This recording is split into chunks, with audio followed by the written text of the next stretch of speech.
हम शुरू करने जा रहे हैं श्री दुर्गा सप्तशी और ये है उसका प्रथम अध्याय।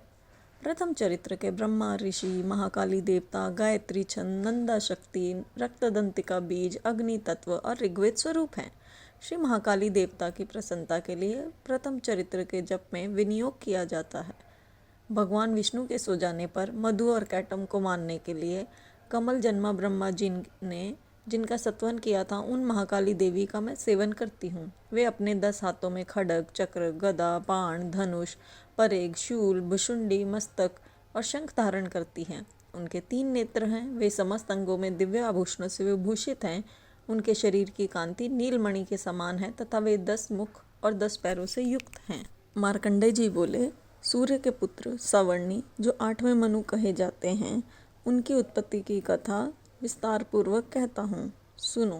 सूर्य कुमार महाभाग सवर्णी भगवती महामाया के अनुग्रह से जिस प्रकार मनवंतर के स्वामी हुए, वही प्रसंग सुनाता हूँ। पूर्व काल की बात है। स्वारोचिष मनवंतर में सूरत नाम के एक राजा थे, जो चैत्र वंश में उत्पन्न हुए थे। उनका समस्त भूमंडल पर अधिकार था।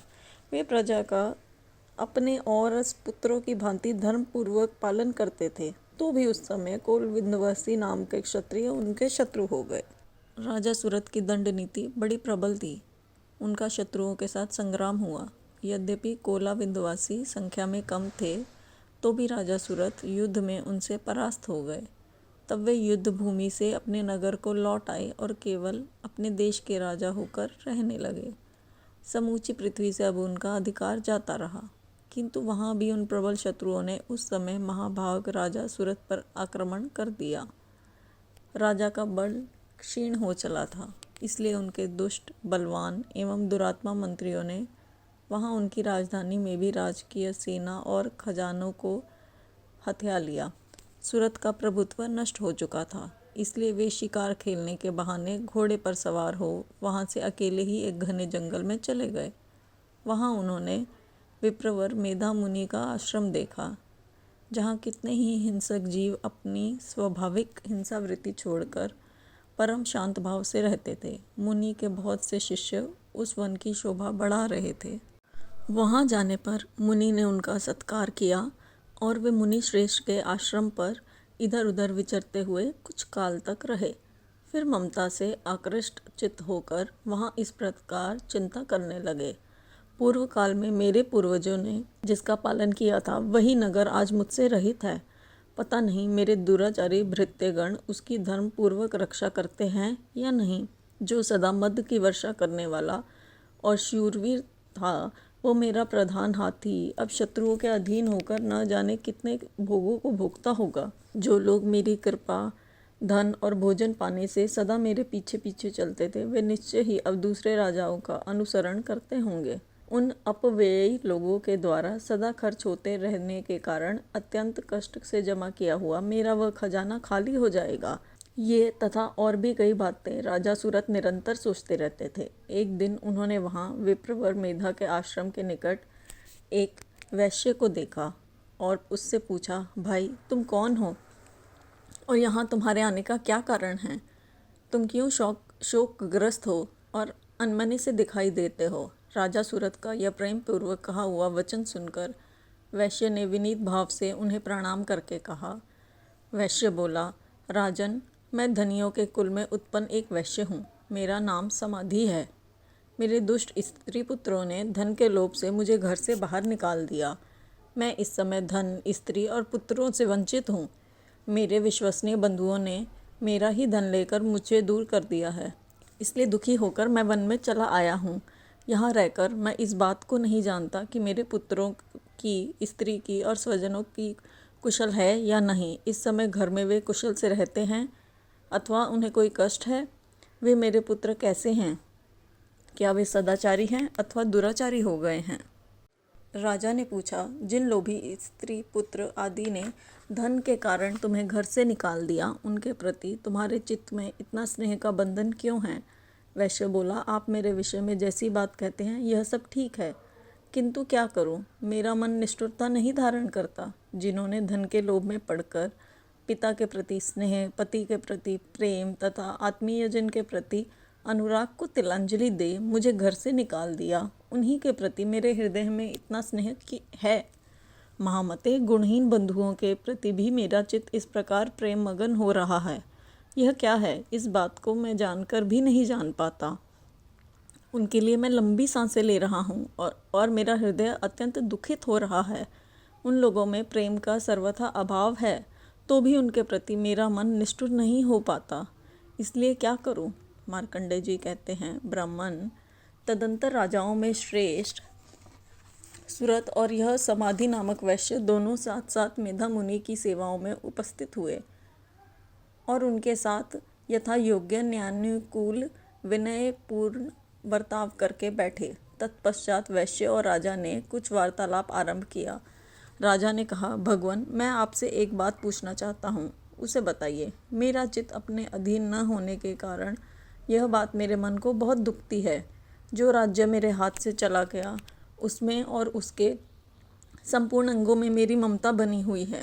मुनिश्रेष्ठ, यह जानते हुए भी कि अब वो मेरा नहीं है, अज्ञानी की भांति मुझे उसके लिए दुख होता है। यह क्या है? इधर यह वैश्य भी घर से अपमानित होकर आया है। इसके स्त्री, पुत्र और भृत्यों ने इसे छोड़ दिया है। स्वजनों ने भी इसका परित्याग कर दिया है, तो भी यह उनके प्रति अत्यंत हार्दिक स्नेह रखता है। इस प्रकार यह तथा मैं दोनों ही बहुत दुखी हैं, जिसमें प्रत्यक्ष दोष देखा गया है। इस विषय के लिए हमारे मन में ममता जनित आकर्षण पैदा हो रहा है। महाभाग, हम दोनों समझदार हैं, तो भी हम में जो मोह पैदा हुआ है, यह क्या है? विवेक शून्य पुरुष की भांति मुझ में इसमें यह संपूर्ण मूढ़ता प्रत्यक्ष दिखाई देती है। ऋषि बोले, महाभाग, विषय मार्ग का ज्ञान सब जीवों को है। इसी प्रकार विषय भी सबके लिए अलग अलग है। कुछ प्राणी दिन में नहीं देखते और कुछ रात में नहीं देखते, तथा कुछ जीव ऐसे हैं जो दिन और रात्रि में भी बराबर ही देखते हैं। यह ठीक है कि मनुष्य समझदार होते हैं, किंतु केवल वे ही ऐसे नहीं होते। पशु, पक्षी, मृग आदि भी सभी प्राणी समझदार होते हैं। मनुष्यों की समझ भी वैसी ही होती है जैसे उन मृग और पक्षियों की होती है, तथा जैसी मनुष्यों की होती है वैसी ही उन मृग, पक्षी आदि की होती है, तथा वह अन्य बातें भी प्रायः दोनों में समान हैं। समझ होने पर भी इन पक्षियों को तो देखो, वे स्वयं भूख से पीड़ित होते हुए भी मोहवश बच्चों की चोंच में कितने चाव से अन्न के दाने डाल रहे हैं। नरश्रेष्ठ, क्या तुम नहीं देखते कि ये मनुष्य समझदार होते हुए भी लोभवश अपने किए हुए उपकार का बदला पाने के लिए पुत्रों की अभिलाषा करते हैं? यद्यपि उन सब में समझ की कमी नहीं है, तथापि वे संसार की स्थिति यानी कि जन्म मरण की परंपरा बनाए रखने वाले भगवती महामाया के प्रभाव द्वारा ममतामय भंवर से युक्त मोह के गहरे गर्त में गिराए गए हैं। इसलिए इसमें आश्चर्य नहीं करना चाहिए। जगदीश्वर भगवान विष्णु की योग निद्रा स्वरूपा जो भगवती महामाया है, उन्हीं से यह जगत मोहित हो रहा है। ये भगवती महामाई देवी ज्ञानियों के भी चित्त को बलपूर्वक खींचकर मोह में डाल देती है। वे इस समय संपूर्ण चराचर जगत की सृष्टि करती हैं तथा वे प्रसन्न होने पर मनुष्यों की मुक्ति के लिए वरदान देती हैं। वे ही परा विद्या, संसार बंधन और मोक्ष की हेतुभूता सनातनी देवी तथा संपूर्ण ईश्वरों की भी अधीश्वरी हैं। राजा ने पूछा, भगवान, जिन्हें आप महामाया कहते हैं, वे देवी कौन हैं? ब्राह्मण, उनका आविर्भाव कैसे हुआ तथा उनके चरित्र कौन कौन हैं? ब्रह्मा वेताओं में श्रेष्ठ महर्षि उन देवी का जैसा प्रभाव हो, जैसा स्वरूप हो और जिस प्रकार प्रादुर्भाव हुआ हो, वह सब मैं आपके मुख से सुनना चाहता हूँ। ऋषि बोले, राजन, वास्तव में वे तो वह देवी नित्य स्वरूपा हैं। संपूर्ण जगत उन्हीं का रूप है तथा उन्होंने समस्त विश्व को व्याप्त कर रखा है। तथापि उनका प्रकटय अनेक प्रकार से होता है, वह मुझसे सुनो। यद्यपि वे नित्य और अजन्मा हैं, तथापि जब देवताओं का कार्य सिद्ध करने के लिए प्रकट होती हैं, उस समय लोक में उत्पन्न हुई कहलाती हैं। कल्प के अंत में जब संपूर्ण जगत एकार्ण में निमन हो रहा था और सबके प्रभु भगवान विष्णु शेषनाग की शया बिछाकर योग निद्रा का आश्रय ले सो रहे थे, उस समय उनके कानों के मैल से दो भयंकर असुर उत्पन्न हुए, जो मधु और कैटम के नाम से विख्यात थे। ये दोनों ब्रह्मा जी का वध करने के लिए तैयार हो गए। भगवान विष्णु ने भगवान विष्णु के नाभि कमल में विराजमान प्रजापति ब्रह्मा जी ने जब उन दोनों भयानक असुरों को अपने पास आया और भगवान को सोया हुआ देखा, तब एकाग्रचित होकर उन्होंने भगवान विष्णु को जगाने के लिए उनके नेत्रों में निवास करने वाली योग निद्रा का सत्वन आरंभ किया। वो इस विश्व की अधीश्वरी, जगत को धारण करने वाली, संसार का पालन और संहार करने वाली तथा तेज स्वरूप भगवान विष्णु की अनुपम शक्ति हैं।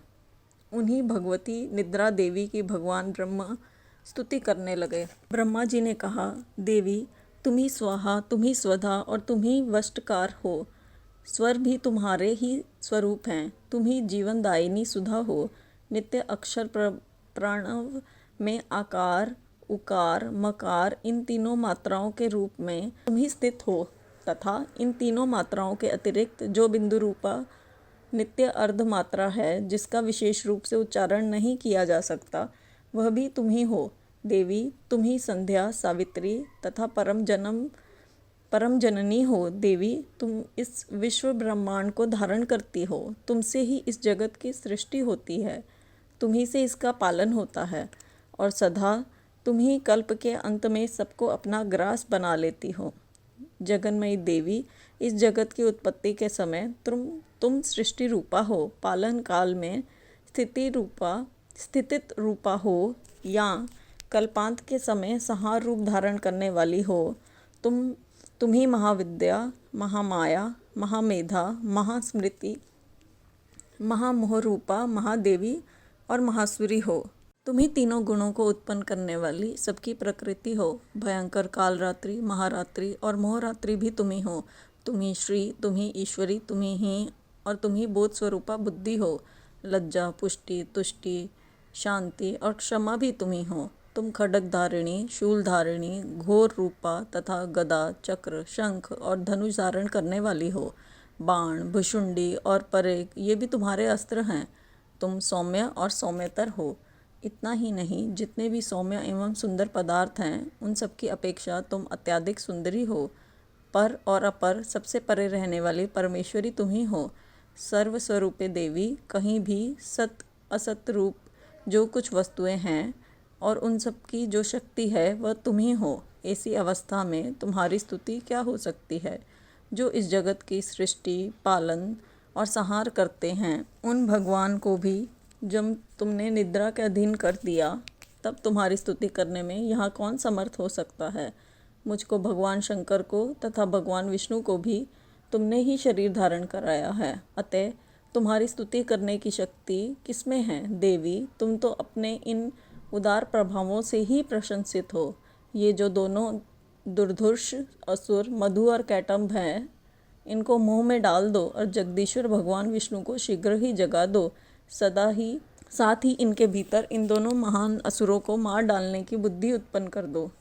ऋषि कहते हैं, राजन, जब ब्रह्मा जी ने वहाँ मधु और कैटम्ब को मारने के उद्देश्य से भगवान विष्णु को जगाने के लिए तमोगुण की अधिष्ठात्री देवी योग निद्रा की इस प्रकार स्तुति की, तब वे भगवान के नेत्र, मुख, नासिका, बाहु, हृदय और वक्षस्थल से निकलकर अव्यक्त जन्मा ब्रह्मा जी की दृष्टि के समक्ष खड़ी हो गई। योग निद्रा से मुक्त होने पर जगत के स्वामी भगवान जनार्दन उस एकांडव के जल में शेषनाग की शैया से जाग उठे। फिर उन्होंने उन दोनों असुरों को देखा। वे दुरात्मा मधु और कैटम्ब अत्या बलवान तथा पराक्रमी थे और क्रोध से लाल आंखें किए ब्रह्मा जी को खा जाने के लिए उद्योग कर रहे थे। तब भगवान श्री हरि ने उठकर उन दोनों के साथ 5000 वर्षों तक केवल बाहु युद्ध किया। वे दोनों भी अत्यंत बल के कारण उन्मत्त हो रहे थे। इधर महामाया ने भी उन्हें मोह में डाल रखा था। इसलिए भगवान विष्णु से कहने लगे, हम तुम्हारी वीरता से संतुष्ट हैं, तुम हम लोगों से कोई वर मांगो। श्री भगवान बोले, यदि तुम दोनों मुझ पर प्रसन्न हो तो अब मेरे हाथ से मारे जाओ। बस इतना सा ही मैंने वर मांगा है, यहाँ दूसरे किसी वर से क्या लेना। ऋषि कहते हैं, इस प्रकार धोखे में आ जाने पर जब उन्होंने संपूर्ण जगत में जल ही जल देखा, तब कमल नयन भगवान से कहा, जहाँ पृथ्वी जल में डूबी ना हो, जहाँ सूखा स्थान हो, वहीं हमारा वध करो। ऋषि कहते हैं, तब तथास्तु कहकर शंख, चक्र, गदा धारण करने वाले भगवान ने उन दोनों के मस्तक अपनी जांघ पर रखकर चक्र से काट डाले। इस प्रकार ये देवी महामाया ब्रह्मा जी की स्तुति करने पर स्वयं प्रकट हुई थी। अब पुनः तुमसे उनके प्रभाव का वर्णन करता हूँ, सुनो। इस प्रकार मार्कंडेय पुराण में सार्वजनिक मनवंतर की कथा के अंतर्गत देवी महात्म्य में मधु और कैटम्ब वध नामक पहला अध्याय पूरा हुआ।